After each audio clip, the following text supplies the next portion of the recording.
በባልና በሚስት መካከል በጣም ከፍተኛ አለመግባባት የሚፈጥረው መብትንና ግዴታን አለማወቅ ነው። ሴት ልጅ ግዴታዋን ሳትወጣ ስትቀር ወይ ደግሞ ግዴታዋን ሳታውቅ ስትቀር፣ ወንድ ልጅ ግዴታውን ሳይወጣ ሲቀር ወይ ደግሞ ግዴታውን ሳያውቅ ሲቀር በባልና በሚስት መካከል በጣም ከፍተኛ አለመግባባት ይፈጠራል። እንግዲህ ምናልባት ዛሬም አግቡ ወይ ደግሞ ነገም አግቡ ወይ ደግሞ ተነገ ወዲያ ወደ ትዳር ግቡ፣ ለወደፊት የማግባት ሀሳብ ካላችሁ ወይ ደግሞ ትዳር ውስጥ ያላችሁ ባልና ሚስቶች ይሄን ጆሮአችሁን ከፍታችሁ ስሙ፣ እስከ መጨረሻው ድረስ ተከታተሉ። አንድ ሴት አንድ ቦታ ላይ ስትኖር የዛን ነገር ህግ በትክክል ማወቅ መቻል አለበት። መንጃ ፈቃድ ተቀብለ መኪና ከመንዳት በፊት የትራፊክ ህግ በትክክል ማወቅ መቻል አለበት። አለበለዚያ እድሜ ልክን ሰው እያስገደልክ ነው የምትኖር።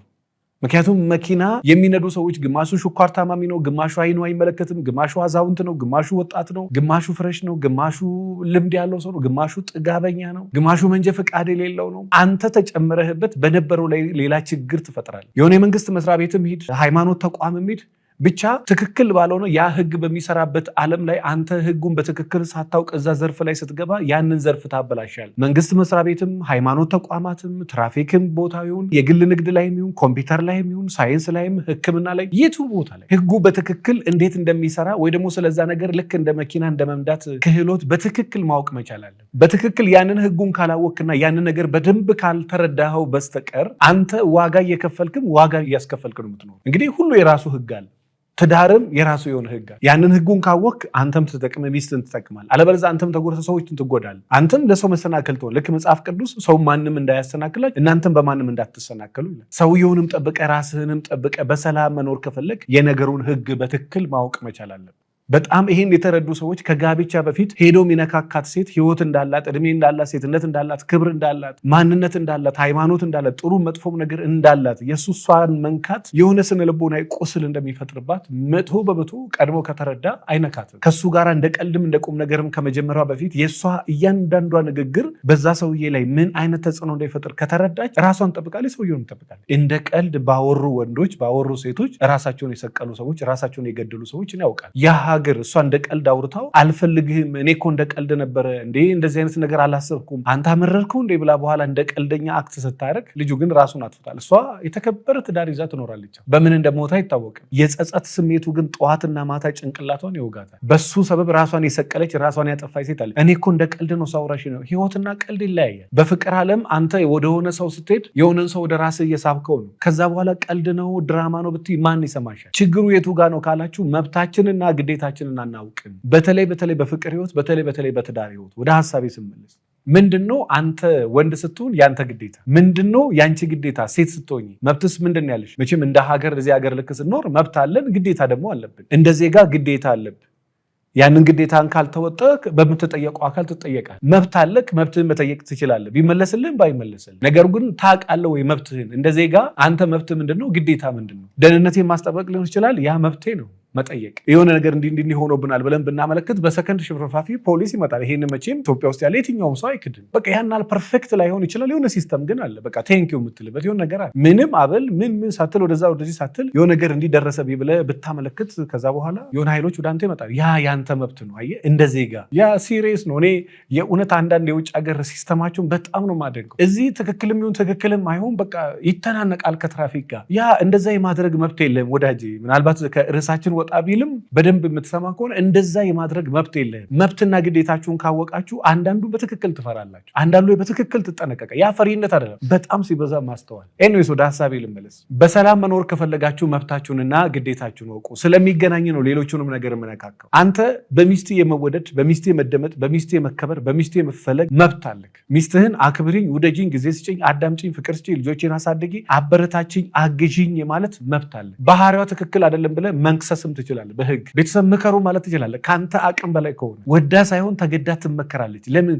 ግዴታዋ ስለሆነ። አንተ ይሄን መብት ካለ ግን እንደ ሚስት ሚስትህን የመውደድ ግዴታ አለ። ለሚስትህ ስጦታ የመስጠት ግዴታ አለ። ሚስትህን የማስተዳደር ግዴታ አለ። ልጆችን የመንከባከብ ግዴታ አለ። ሚስት በደስታውም በሐዘኑም ከጎኗ የመቆም ግዴታ አለ። እንዳይከፋት የማድረግ ግዴታ አለ። የማዝናናት ግዴታ አለ። የምታፈራውን ንብረት በግልጽነት ይሄ ነው ንብረታችን ብለህ ለሚስት በግልጽ የማሳየት ግዴታ አለ። ከሚስት ጋር የመመካከር ግዴታ አለ። በጊዜ ወጥተህ በጊዜ መግባት ግዴታ አለ። እንደ ባል የምትልህን ነገር የማክበር ግዴታ አለብህ። በጊዜ ውጣ በጊዜ ግባ ካለች ቀድመ ያን ነገር የማስተካከል ግዴታ አለ። ይሄን ግዴታህን ተወጥተህ ባለቤትህ ካስቸገረች እመነኝ አልኩ ብትፈታት ኃጢአት የለም። በህገ መንግስቱም በሃይማኖትም አንተ ግዴታህን ተወጥተህ እንደ ሚስት ተንከባክባት፣ እንደ ሚስት ወዳት፣ እንደ ሚስት ፍቅር ሰጣት፣ እንደ ሚስት ሴክስ አርጋት፣ እንደ ሚስት አዝናንታት፣ እንደ ሚስት ተንከባክባት፣ እንደ ሚስት ንብረትህን ግልጽ አድርግላት፣ ንብረት በስሙ አድርገህ ተመካክረህ ፍቅር ሰጥተህ ሁሉን ነገር አድርገህላት ግዴታዬን አልወጣም ካለች በህጉም ሆነ በሃይማኖት አንተ መብታለህ። ምክንያቱም እንደ ባል አላከበረችም፣ እንደ ባል አልወደደችም፣ እንደ ባል አላፈቀረችም። ከአንተ ጋር መተኛት ፍላጎት የላትም። አንተን የመንከባከብ ፍላጎት የላትም። ለአንተ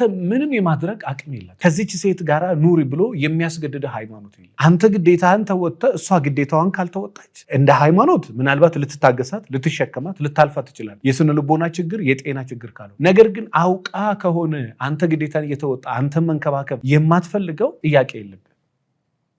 የሚጠበቅብህን ሁሉ አድርገህ እሷ የሚጠበቅባትን አላደርግም ካለች ያቺ ሴት ትዳሯን አልፈለገች፣ ቤቷን አልፈለገች። በዛው መጠን ሴት ልጅ ሆነሽ በባለቤትሽ የመወደድ፣ የመከበር፣ የመደመጥ፣ የመሰማት፣ የጠየቅሽውን ነገር የመመለስ መብት አለሽ። አንቺ ጥያቄሽ የመመለስ መብት አለሽ። እሱን ጥያቄ ከመለሰ ከአንቺ ጋር በሰላም መኖር ይችላል። መብትሽን አንቺም እያስከበርሽ ነው ማለት። አንዳንዶቹ ገና ከታች ያወላግዱታል።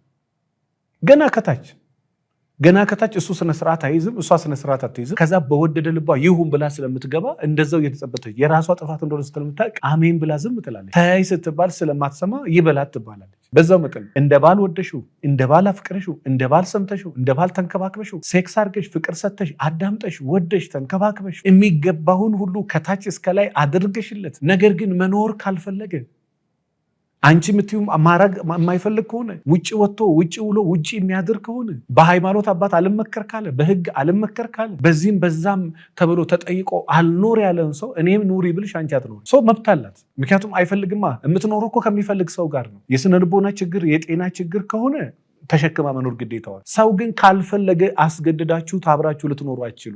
በጣም ሲበዛ ከባድ ነው። በቃ አይ ችግር የለውም ቻዩ ተሸከሚው ምናምን ብሎ ነው እንደዚህ ብሎ አማርኛ በጣም ሲበዛ ከባድ፣ በጣም ሲበዛ ስነ ልቦናን፣ አይምሮን፣ ሰውነትን፣ ስሜትን የሚጎዳ በጣም ሲበዛ ከባድ ነገር።